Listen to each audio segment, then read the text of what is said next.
Hey guys, Dr. Ethan here, and I want to show you a video of what a manual adjustment would look like here at the office. Now this is the technique that we primarily utilize, and so we're going to do a full spine adjustment. So we'll start with the hips and the low back and work our way up to the neck.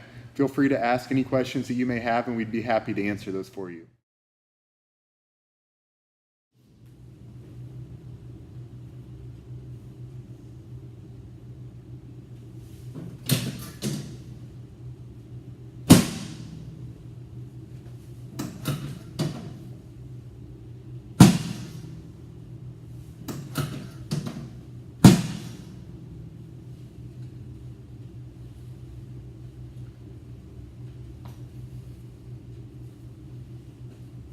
Can you roll on your back?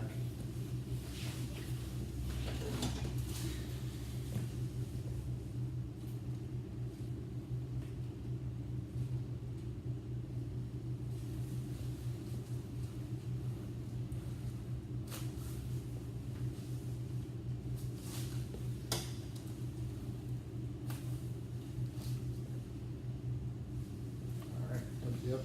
Thank you.